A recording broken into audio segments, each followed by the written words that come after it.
कैसा महसूस कर रहे हो जब ये जाने कि तुम्हारा रैंक ऑल इंडिया 1 है? प्रिपरेशन मालवी एकेडमी से की थी और मैंने अपने बैकलॉग्स भी क्लियर किए और मॉक्स भी अच्छे से दिए। मालवी एकेडमी के टीचर्स हैं, आपको बिल्कुल हेल्प करेंगे, कैसे पढ़ना है वो आपको बताएंगे। खुद ही को कर बुलंद इतना कि हर तकदीर से पहले खुदा बंदे से पूछे बता तेरी रजा क्या है। तो आज अपने किस्मत और अपने कर्म को अपनी ओर मोड़ने वाले एक शख्स से हम आपको मिलवाने जा रहे हैं जिनका नाम है सुमित, और इन्होंने CUET PG 2025 के MCOM एंट्रेंस में ऑल इंडिया रैंक 1 हासिल किया है। ऑल इंडिया रैंक फर्स्ट आना अपने आप में एक बड़ी उपलब्धि तो है ही, इसके साथ ही साथ यह कर्मों की व्याख्या करता है उस इंसान ने कितना मेहनत किया होगा। तो जो भी एस्पिरेंट आगे इस तरह के एग्जाम को देने वाले हैं या फिर कोई ऐसे स्टूडेंट जो कि ये जानना चाहते हैं कि फर्स्ट रैंकर क्या सोचता है, कैसे पढ़ता होगा, तो आज ये सारी बात हम डिटेल से सुमित के साथ डिस्कस करेंगे। तो सबसे पहले तो पूरे मालवी एकेडमी के टीम की तरफ से आपको मेनी कॉन्ग्रेचुलेशंस, बहुत बहुत बधाई और स्वागत है आपका इस टॉपर टॉक्स में। कैसे हैं सुमित, पहले ये बताइए। सर बहुत अच्छा सर। हाँ ओके। अरे तो आप तो अब इंट्रोडक्शन के तो हो ही गए ना, अब तो मुहताज रहेंगे नहीं कुछ समय के बाद, है ना। चलिए तो पहले तो आप ये बताइए, हम तो सबसे पहले आपसे एक फॉर्मल बातचीत करेंगे जिसमें पता चलेगा बाकी बच्चों को या फिर जो आपको देख रहे हैं कि आपने ये उपलब्धि जो हासिल किया है, जिसके माध्यम से आपने अपना, आपके परिवार का, पूरे समाज का और हम तो कहते हैं पूरे टीम का, पूरे इंस्टीट्यूट का आपने नाम रोशन किया है। तो पहले तो आप अपना एक फॉर्मल परिचय दीजिए कि आपका नाम क्या है, आपने पढ़ाई कहाँ से की और अभी आप क्या कर रहे हैं। मेरा नाम सुमित पॉल है। मैंने अपनी 10th तक की एजुकेशन स्मॉल टाउन से की, जो मेरा इंटरेस्ट भी है। फिर मैंने अपनी 11th और 12th गुवाहाटी से की, गुवाहाटी कॉमर्स कॉलेज से। फिर मैंने CUET UG दिया था BCom के लिए, तो वहाँ पे मुझे फॉर्चुनेटली दिल्ली यूनिवर्सिटी मिला। लेकिन मैंने तब उतनी लेवल की प्रिपरेशन की नहीं थी। एक्चुअली मैं फ्री बैचेस से, तब actually CUET PG first time, UG first time आया था, मेरे टाइम ही आया था। बिल्कुल उस लेवल की मेरी प्रिपरेशन थी नहीं, तो मुझे पूरा ठीक ठाक कॉलेज ही मिला। हालांकि मेरा कॉलेज बहुत ही अच्छा है, लेकिन उसे इस लेवल का समझते नहीं है लोग। लेकिन मैंने उतना सोच लिया था, फिर PG में मुझे ऐसा कुछ करना नहीं है कि बाद में मुझे रिग्रेट हो, इसलिए मैंने कंसिस्टेंटली मेहनत की। और जो भी मुझे कॉलेज मिला, मैं सोचता था कि अगर मेरा कॉलेज 7 भी है ना, आउट ऑफ 10 7 भी है, तो मैं 7 आउट ऑफ 7 तो बनूं कम से कम। बिल्कुल उसमें तो मैं पीछे नहीं रहूं। मैं यही सोचता था हमेशा, हो सकता है मुझे Tier 3 कॉलेज ही मिले, लेकिन Tier 3 में भी मैं बेस्ट हूं। बहुत अच्छा सोच है। अच्छा, कौन सा कॉलेज आपको मिला था ग्रेजुएशन में? भीमराव अंबेडकर कॉलेज। पहले तो सुमित गुवाहाटी से आते हैं, आसाम से, ये अच्छी बात है कि आप नॉर्थ ईस्ट से आते हैं। और दूसरी बात यह है कि आपको भीमराव अंबेडकर कॉलेज मिला। शुरुआत में ऑब्वियस सी बात है, अगर कॉलेज ऐसा मिलता है जिसका नाम नहीं है बहुत ज़्यादा, तो थोड़ी सी हताशा होती है कि अच्छा कुछ और बेहतर मिल सकता था। लेकिन वहाँ से आपने 3 साल मेहनत करके अभी CUET PG में 1 रैंक लाया है। तो सबसे पहले तो ये बताओ कैसा महसूस कर रहे हो जब ये जाने कि तुम्हारा रैंक ऑल इंडिया 1 है। बहुत अच्छा सर, लेकिन मैं आपको एक फनी इंसिडेंट, आपको तो पता ही है, वो बताना। मुझे पता नहीं था बिल्कुल कि मुझे ऑल इंडिया रैंक 1 मिला है। तो आपने मुझे कॉल किया और मुझे पता चला। मैंने तो प्रिपरेशन मालवी एकेडमी से की थी और मैं मेहनत करता था, लेकिन मैं नहीं समझता हूँ कि CUET PG निकालना उतना भी कुछ हार्ड है अगर आप पहले से पढ़ाई कर रहे हो। बिल्कुल। तो ये बताओ कि सबसे पहले बताए घर पे कि नहीं बताइए, बताओ पहले। बताए ओके। चलिए, तो दोनों गार्जियंस को भी, माता पिता को भी हमारे तरफ से बहुत बहुत बधाई। अच्छा ये बताओ कि ये तो CUET PG ऑब्वियसली आप बोले कि अगर आप लगातार पढ़ रहे हैं तो कोई बहुत हार्ड टास्क नहीं है, लेकिन इंट्रेंस किसी भी बच्चों के लिए एक हार्ड टास्क तुम्हारे लिए भी बनी होगी जब तुम इंट्रेंस देने जा रहे होगे, चाहे कोई कितना भी 3 साल पढ़ ले। तो पढ़ाई के दौरान सबसे बड़ी बाधा तुम्हारे सामने क्या है? फिर क्या लगा कि नहीं ये डिफिकल्ट है, या फिर हम ऐसा क्या करें जिससे हमको ज़्यादा से ज़्यादा मार्क्स आ सकता है? इसके लिए क्या किए, प्रोसेस अपना बताओ अगर तैयारी का, अपने जूनियर्स के लिए खास करके। एक्चुअली सर, क्योंकि CUET PG बहुत ज्यादा BCom में जो हमें पढ़ाया जाता है वही फोकस है, उससे बाहर उससे कुछ ज्यादा नहीं आता। अगर हम अपने सारे सेमेस्टर्स की एग्जाम में के लिए अच्छे से पढ़े, तो मुझे नहीं लगता ये कोई उतना हार्ड टास्क है। ओके। ऑब्वियसली टीचर्स हमारे ब्रश अप कर देंगे, जो भी इंस्टीट्यूट के टीचर्स हैं वो ब्रश अप कर सकते हैं हमारे जो भी कॉन्सेप्ट्स हैं, लेकिन वो हमें कभी भी हम ये एक्सपेक्ट नहीं करना चाहिए कि हमें वो बिल्कुल बेसिक से पढ़ाएंगे, वो पॉसिबल भी नहीं है।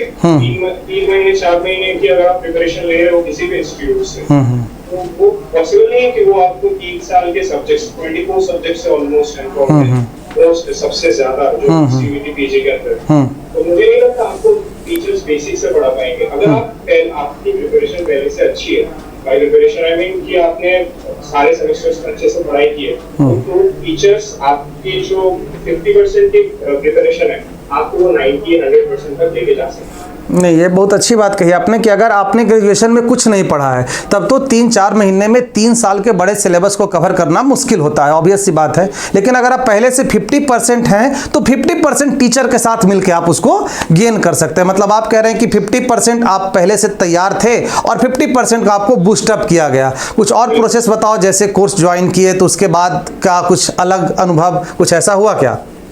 मैंने सर सितंबर का कोर्स ही ज्वाइन किया था, जो क्रैश कोर्स है, फुल फ्लेज्ड। अच्छा, मेन कोर्स जो था अपना। जी।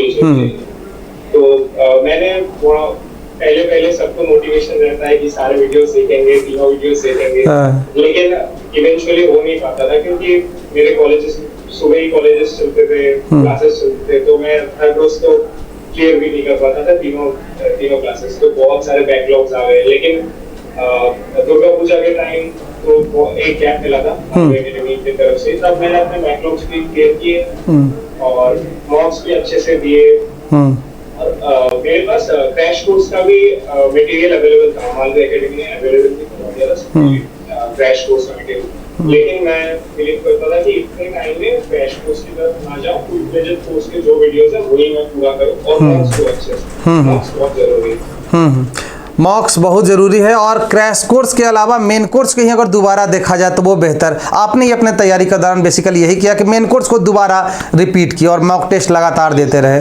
बहुत अच्छी बात है, जूनियर्स को इससे मदद मिलेगी। अच्छा, और बताओ जूनियर्स को और क्या सलाह देना चाहोगे जो 2026 में एग्ज़ाम देने जा रहे हैं? उनके मन में भी डर है, क्योंकि जब कोई बच्चा कोर्स ज्वाइन करता है तो सबसे पहले क्वेरी आता है, सर बहुत बड़ा सिलेबस है, कैसे तैयारी होगा? तो बताओ उसके लिए क्या कहना चाह रहे हो?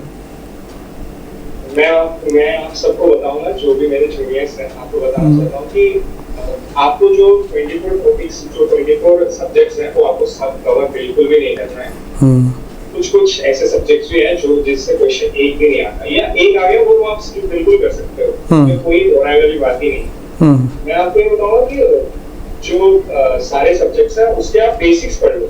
आपको ऐसा नहीं करना है कि फाइनेंशियल अकाउंटिंग में आप जाके सम ही सॉल्व करने लग गए, वो कभी नहीं आएंगे।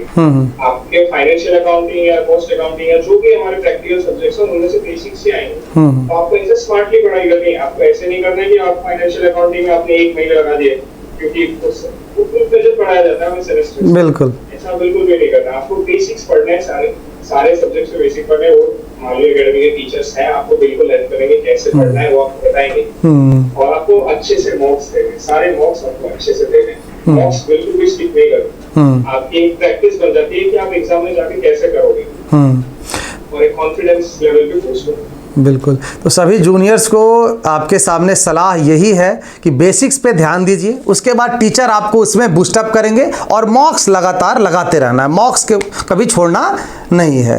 ये बहुत अच्छी बात आपने बताई है और इससे वाकई बाकी को फ़ायदा मिलेगा। और आपसे फर्स्ट रैंक देख के होता क्या है ना कि एक कहावत है कि खरबूजे को देख के खरबूजा रंग बदलता है। तो आपने फर्स्ट रैंक हासिल किया है तो जो भी आपके जूनियर्स हैं उनके मन में भी आएगा कि अच्छा इस प्रकार से पढ़ें तो हम लोग ला सकते हैं। और ऑब्वियस सी बात है कि ऑल ओवर इंडिया में अगर फर्स्ट रैंक है तो लोग आपको देखेंगे भी। अच्छा, ये बताओ मालवीय एकेडमी से जुड़ा हुआ कुछ और ऐसा अनुभव जो तुम शेयर करना चाहते हो कि हाँ सर इनके क्लास में लाइव देख रहे थे या फिर कुछ ऐसा हुआ था, कुछ ऐसा है क्या? एक्चुअली सर मैं क्लासेस लाइव कभी देख ही नहीं पाता। अच्छा, हाँ, आपको सच बताऊं सर, लाइव क्लासेस में हालांकि सारे टीचर्स यही सजेस्ट करते हैं कि आप लाइव क्लासेस करो, आपके डाउट्स तभी के तभी सॉल्व हो जाते हैं। लेकिन एक तो मेरी तब क्लासेस चल रही होती थी, हाँ सेमेस्टर की है ना, जी, और मैं वीडियोस को 1.5x 1.25x करके देखता था। बिल्कुल। और ये हो सकता है हालांकि मेरी कोई प्रॉब्लम हो, क्योंकि मैंने लाइव क्लासेस में ना हमेशा कंसंट्रेट नहीं कर पाता। रिकॉर्डेड क्लासेस में वीडियोस नहीं ना अच्छा, अच्छी बात है। रिकॉर्डेड वीडियोस देखने से क्या होता है कि अगर आपका एक तो समय है कि आपके सामने दिन भर आप क्लासेस कर रहे हैं, तो आपके पास तो लाइव का समय नहीं है पहली बात, क्योंकि आप ऐसा है ना कि ग्रेजुएशन के साथ जो 1 साल का गैप वाले बंदे रहते हैं, हाँ वो लोग लाइव क्लास करते हैं खास करके, लेकिन ग्रेजुएशन के साथ जिनका क्लासेस चल रहा है वो तो क्लास करेंगे, उसके बाद रिकॉर्डेड वीडियो देखेंगे, और रिकॉर्डेड वीडियो में अगर बेसिक क्लियर है तो 1.5x पे देखना बहुत ज़्यादा सहूलियत है। इसलिए हम लोग अपने ऐप में 1.5x 2x जितना पे भी देख सकते हो देखो, ये सब कर दिया था कि हाँ कैसे भी करके फ़ायदा पहुँचे, और ये रिजल्ट दिख रहा है। बहुत खुशी की बात है हमारे लिए भी। आपको अगेंस्ट बहुत कॉन्ग्रेचुलेशंस। पहले ये बताओ बनारस कब आ रहे हो, कभी आए हो आज तक बनारस? यस सर, हाँ मैं बनारस तो 2 बार आ चुका हूँ। हाँ। कभी साथ भी अकेले भी। तो इस बार आइए एकेडमी पे, मिठाई खिलाया जाएगा, है ना, उसके साथ हम लोग घूमेंगे भी। तो अभी आप दिल्ली में ही, आगे का क्या आपका लक्ष्य है, आगे क्या करने का इरादा है आपका? अभी तो आपका पीजी में एडमिशन हो गया। सर एक्चुअली मुझे असिस्टेंट प्रोफेसर बनना है, तो मैं ओके, ये तो बड़ा अच्छा बात कही यार। आमतौर पे क्या होता है कि बच्चे पीजी 2 तरह से देते हैं। एक होता है कि बस सर पीजी चल रहा है, साथ में बाद सीधा यूपीएससी का तैयारी करते हैं। आपका लक्ष्य बड़ा क्लियर है कि आप एकेडमिक सेक्टर में ही जाना है, और उसके लिए पीजी बेस्ट है। आपको होप सो फर्स्ट ईयर में आप नेट JRF भी क्वालिफाई कर जाएं। अगर ये सबसे अच्छा रहा तो बस उसके बाद का तो रास्ता बहुत क्लियर है। तो आपको क्या लग रहा है, एडमिशन तो आपका कहाँ DCU में होने वाला है, तो वही जाने वाले हो ना? हाँ सर। पहले गए हो कि नहीं DCE में? हाँ सर, करेंगे। अच्छा, बहुत अच्छा। दिल्ली स्कूल ऑफ इकोनॉमिक्स है ना, DSE। ओके, चलिए तो आइए बनारस, उसके बाद हम लोग एक बार अच्छे से मिलेंगे, मिठाई शिठाई खाएंगे आपस में। और आपको पूरे टीम के तरफ से बहुत बहुत शुभकामनाएं, बहुत बहुत धन्यवाद जुड़ने के लिए, और खास करके अपने जूनियर्स के साथ अपना शेयर करने के लिए। हम लोग भी दिल्ली आएंगे तो आपसे मिलेंगे अब, है ना? बिल्कुल sir. Okay, thank you Sumit, बहुत बहुत धन्यवाद। Thank you sir. Okay, thank you. तो ये थे सुमित जिन्होंने अपना अनुभव शेयर किया। आपको अगर लगता है कि इसी प्रकार से और कुछ वीडियो मालवीय एकेडमी चैनल पे जाना चाहिए तो आप कुछ सजेशन दीजिए और बताइए कि आपका इस एग्जामिनेशन में कितना रैंक आया है। ओके, चलिए मिलेंगे हम लोग अगले वीडियो में। तब तक स्वस्थ रहिए, मस्त रहिए, बिंदास रहिए। थैंक यू सो मच, बहुत बहुत शुभकामनाएं, बहुत बहुत धन्यवाद।